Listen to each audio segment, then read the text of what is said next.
Hi, this is Matt Peterson again, the Vice President of Education at the Claremont Institute and the founding editor of The American Mind. Today I want to talk about something completely different, but something that it pervades the news cycle and that I think underlies a lot of the crisis that America is now in, and that is the favorite topic of mine, corruption, political corruption, the corruption of the human heart. I want to do two things in this talk. First, talk about corruption, generally speaking, what that means, what political corruption is, and then talk about why this is really at the heart of a lot of our problems right now, not the least of which is the Republicans' reaction to the election in 2020. Look, corruption is, what does this word mean? In politics, going back thousands of years ago, the defining characteristic of a corrupt regime or a bad regime, a bad government as opposed to a good one, is a government in which the rulers rule for the good of themselves as opposed to everybody else. So, I mean, it's not very complicated, right? Either you have one person ruling in a monarchy or a few people ruling in an oligarchy or an aristocracy, or you have the many ruling. So either the one, the few, and the many rule. Every government is usually some combination of those things, but where the buck stops is how you kind of define what form of government it is. So if any one of those, the one, the few, or the majority, becomes corrupt, I mean, obviously all human beings are corrupt to some degree or another, and in fighting that is what makes us virtuous and good, if we can habitually have habits that lead us away towards a kind of corruption. But what we mean by political corruption is when the rulers rule for the sake of themselves and their pals rather than for the sake of everybody else. And corruption we will always have with us. People aren't perfect. So in a decent form of government, what you try to do is establish ways in which you channel the corruption that you know is going to occur. You know people are going to try to profit off of their office. You know people are going to be tempted to rule for the sake of their own good rather than the good of everybody else. So what do? Well, you try to develop institutional and cultural habits, modes, and orders that channel corruption. So in democracy, quite famously, there's always a form of corruption in which a Republican form of government, really is what we should say, where you elect representatives. What's going to go wrong? Well, we know what's going to go wrong. Representatives are going to be inclined to look out for their own interest, of course, but to take money and support from various larger special interests, as we call them today, and ignore the good of everybody else. Now, there's a famous book written by Plunkett of Tammany Hall. At least that's his name in the book. And if you look up Plunkett of Tammany Hall, you're in for a treat if you've never read this book before. I think I had never read it until graduate school, actually, which was very unfortunate. But it's an old Tammany Hall politician, and it's in this kind of form of his pontifications about what's wrong with politics.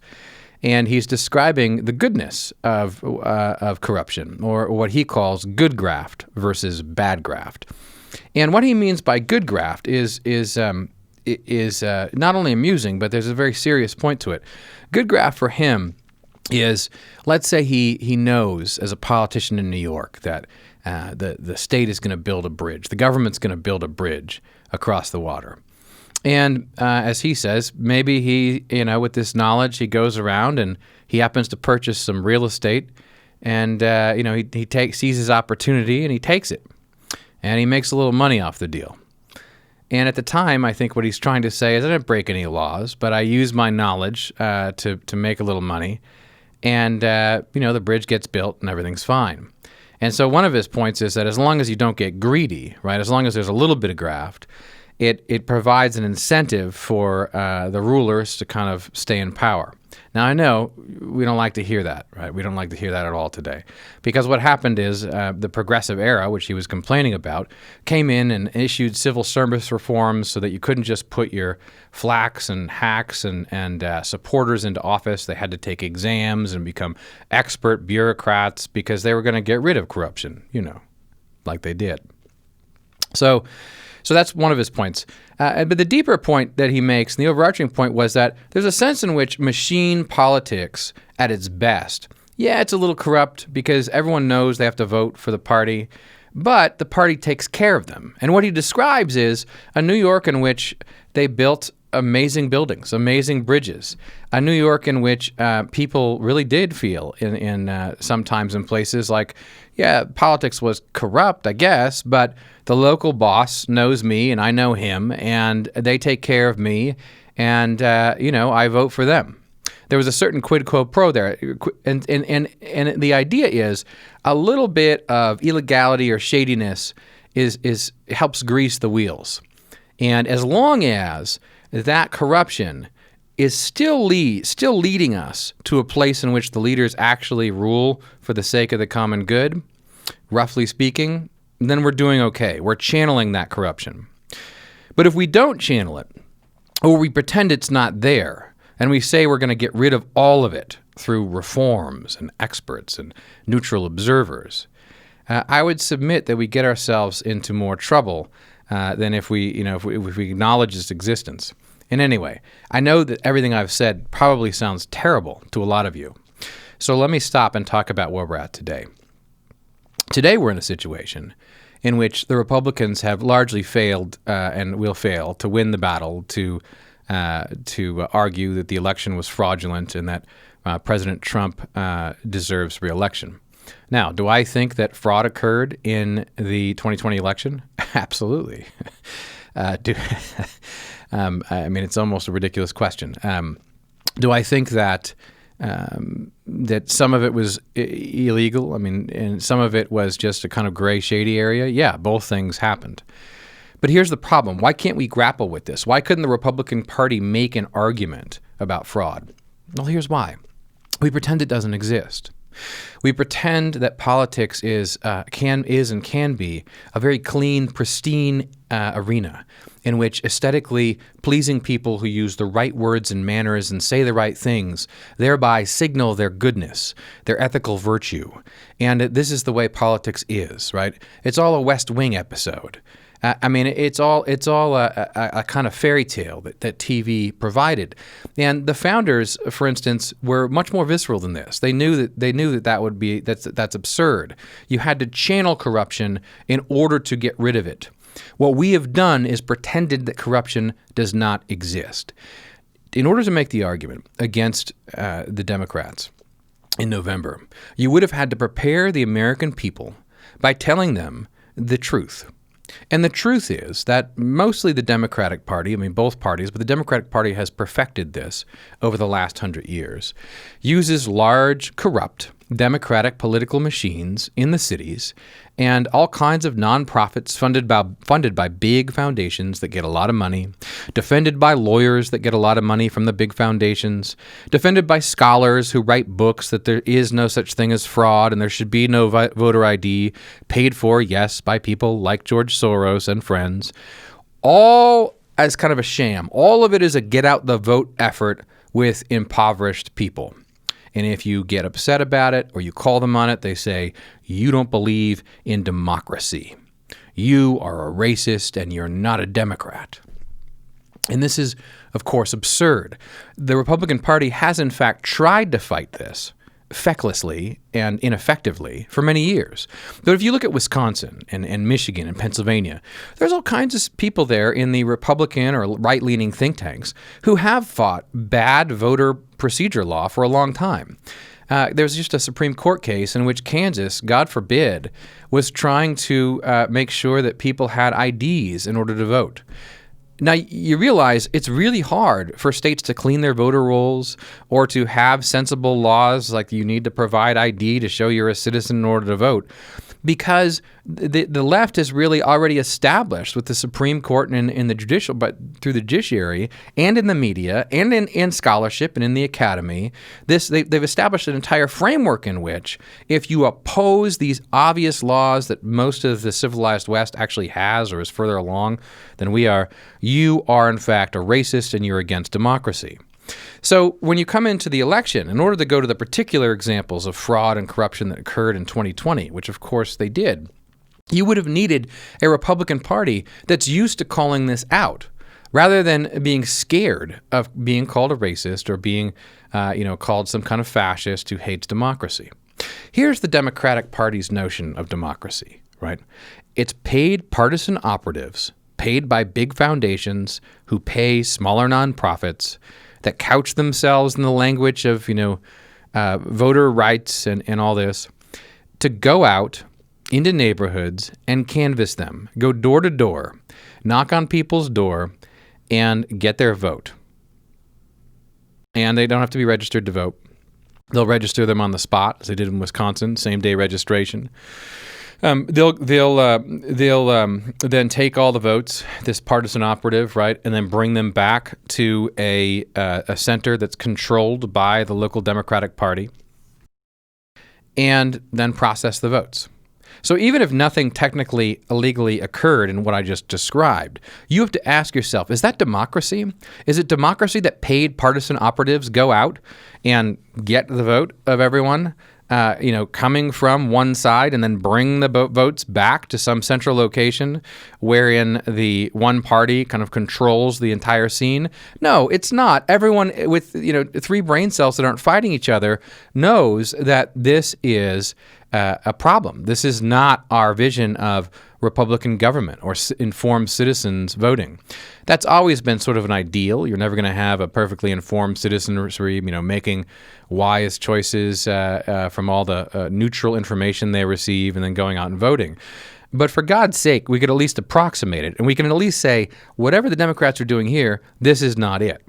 So really the entire landscape in which 2020 happened, right, should have been painted like so. It should have been in a world of corruption.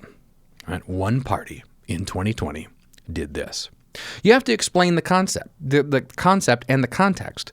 You have to understand that we don't live in a pristine democracy. We live in an extremely corrupt regime, and most Americans know it.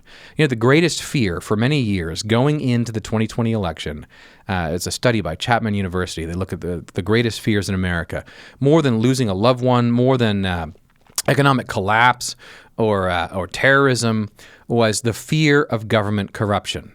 I doubt it was the deepest fear, but it was the most widespread fear among all Americans, the fear of government corruption. Now, which politicians have talked about that? Who talks about that the most? I mean, to some extent, Trump was the one who won because he called out corruption in some fashion. But you'll notice that Republicans don't want to call it out. And the reason for that is either A, they're scared because they know if you get to that level, you're within a corrupt system and you know what will happen if you call it out, or they're in a kind of willful or just ignorant and dumb denial of how corrupt our political system is. I mean, don't even get us started on China or anything like that. I mean, this is a corrupt political system. And if you look at the local level in states like California, which I did for many years, look how cities operate. This does not operate in the way that most people have been taught to think by the media. So that's your first mistake. You have to show that this is already a very corrupt regime and be talking about that kind of corruption and fighting it. You've already lost in the Supreme Court about states' ability to regulate their own voting systems by requiring people to show that they're actual citizens, et cetera, et cetera. I mean, there's a number of permutations of that where we've already lost, and we need to fight. So anyway, that without doing that, you're not going to win in this particular case by putting together evidence that's very complicated in the short time span of a few weeks, unless you've laid that groundwork. Now, the Trump base knows in some way, the base is base. They know in some way that things are corrupt. But they can't quite say how, and they've been dependent upon, unfortunately in some cases, a lot of folk heroes who, some of them are brave and noble souls. Others may be a little corrupt themselves, who are willing to say that this election was fraudulent in X, Y, and Z ways. Now, we're going to figure out in the next few months exactly what happened. I mean, I think I have a pretty good idea. Others do as well. And I think a lot of stories and evidence will come forward, and we'll be able to paint that picture over time. But unfortunately, it's probably too late for January, and Biden is going to be inaugurated. And the reason I would say is because the Republicans just were not prepared. They are not willing to talk about corruption, and therefore the idea that this level of corruption could occur in these big cities and could swing an election. They just can't even psychologically deal with that. Look, they've been in denial for a long time. So what do we do about this? Well, look, there's really only two solutions that on the proximate level, on the immediate level, medium to short-term level. And number one is we need states to really fight, red states and purple states, to fight for much bolder policy, rules, laws, regulations when it comes to voting, and to full-on attack the corrupt Democratic get-out-the-poor-vote machine, which really has little to do with democracy. It has to do with corralling people actively with partisan activists to get them to vote the right way. That's literally what they're doing.